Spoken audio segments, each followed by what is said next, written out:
This home is 2,000 square foot in Oroville, 3-bed, 1-bath, 6-bed, 1.5 bath if you finish the basement. The lot is 0.17 acres, 7,400 square feet, built in 1963, address, purchase price, down payment is $5,000, monthly payments $1,300, taxes and insurance included. Reasons not to buy.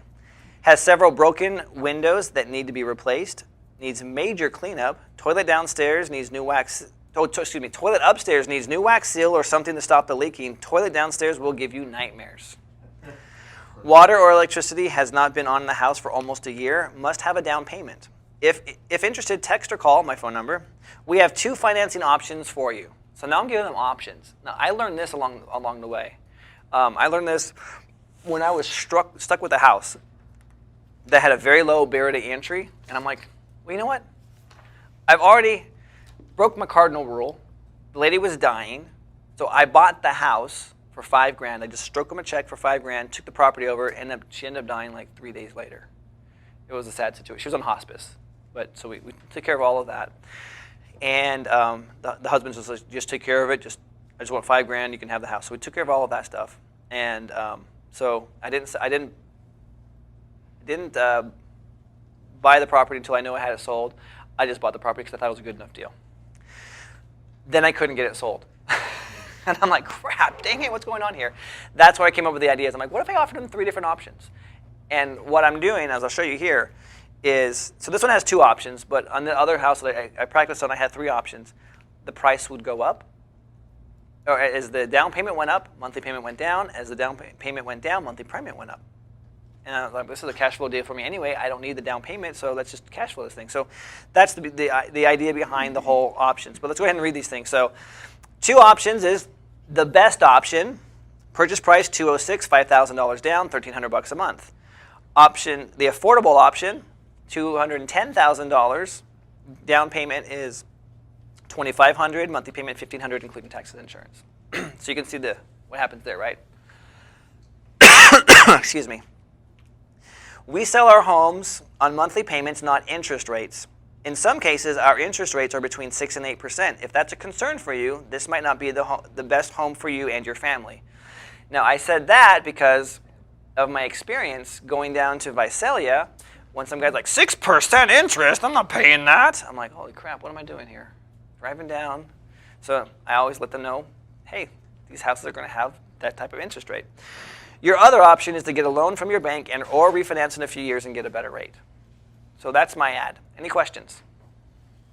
Yes? Just numbers-wise, I'm noticing your down payment is at 2 or 5%, right? No, 2.5%. So this does not have a lot of arrears, so you were able to go really well. If you remember the house that had $10,000 on the first in the arrears and $36,000 on the second, that's this house. Yeah, so this one had a lot in the arrears. It was $202,000 is what was owed on it, everything. So how'd you get away with $5,000 down payment? What do you mean, how did they get away with it? Yeah, you weren't able to cover the arrears. With your down payment, you're asking. Oh, I see what you're saying. On Even with $5,000 if you paid. if it's 206? No. If there's $10,000 in arrears, you're asking for $5,000. No. All in, everything all in was at that. Arrears and everything. What were you buying the house for? She gave it to me. Well, you got for $5,000. No, this is a different house. I got this one for free.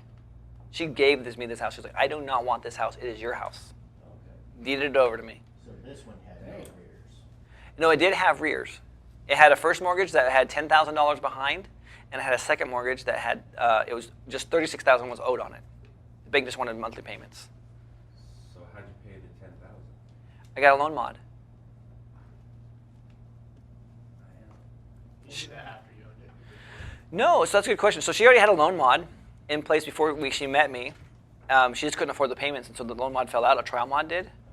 And so when I met her, I said, well, call them back up and see if they'd be willing to do it again. So she called the bank up. She said, yeah, first payment will be in May. So she did it over to me.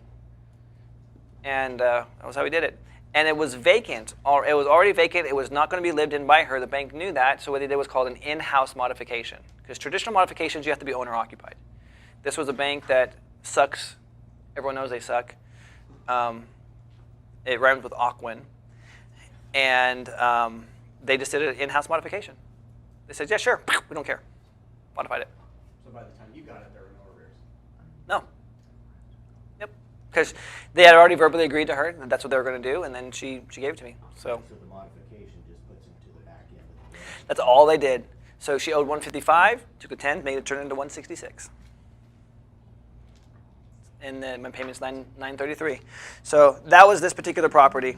So they offered her the arrears and then she didn't make good on it? They offered her the modification and then she didn't make good on it? She did not make it on it because her mom had died and she couldn't afford it, and she couldn't afford it anyway. So then You know, I also did that invalidate the modification? Then or- did he call, have it call again? She called You were again. talking about and just do it again, Yeah, and they just did it? of course they did. Yeah. One of the things that you talked about, people checking to see if you were a fraud or nothing. Yeah. I remember a video that you had where a lady kind of was questionable, Uh-huh. but she had an attorney, and actually the attorney looked you up and went back to her and said, no, this guy's. Oh, I don't even remember that one. That'd be another great resource to have. So the attorney looked me up and saw me. Yeah. Yeah, I don't get the fraud anymore because I've done so many. And this is where That's right when Alexis was telling you about using for LinkedIn account, start using that. That's what that's at. Oh, okay. So let me show you. So this in your guys' business, you want to have satisfied customers and satisfied clients. So one of the things I do now is when I sell a property to somebody and they buy the property from me, one of the requirements that I say is like, look, I would love to sell you this property. It's going to be contingent upon you, if I do everything I say I'm going to do, give me a testimonial video that you're satisfied and you're happy with the result. Can you do that for me? Because if not, we don't have a deal. Because I'd rather send it to someone who's going to be completely satisfied. Again, only if I do everything I tell you I'm going to do. And they're like, yeah, of course, yeah, definitely, no problem. So I now use that in my marketing. And you guys, so you saw in the video, it says, here's another satisfied client. Go ahead and click on this link, and it'll take you there. So I'll show you this video of this satisfied person. She's so dramatic. This lady. Yeah. Look at what Andy, man. Spoiler alert. Not the ending, it's great acting. This one, by the way, is the one whose mom saw us do a Facebook Live and said, my daughter lives in that town. I'm going to call her up. She's going to come over. And she didn't, it took her about a month to record this. And I never bugged her for it, but she knew that this was a part of our agreement. So every time I talked to her, she's like, I know I need to do this. I know, I just haven't been feeling good. Or I know, today my hair looks like crap. And then so finally and I'm not pressuring her at all. And so finally she goes, okay, I'm gonna do it today, all right? Just leave me alone. And I'm like, I haven't said anything, It's all this pent up pressure she's put on herself. That's just a verbal agreement, right? Not written. It's not written down. I do know guys that do write it down. I'm like, I don't care about that. Either they feel comfortable doing a testimonial or they don't. I'm not gonna. She's a real good person. I could not be happier.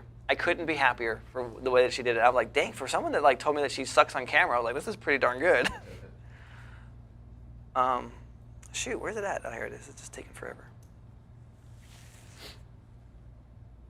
Oh, you know what? Let me turn this guy on. Have you ever had someone say no and turn down the deal? No, I haven't.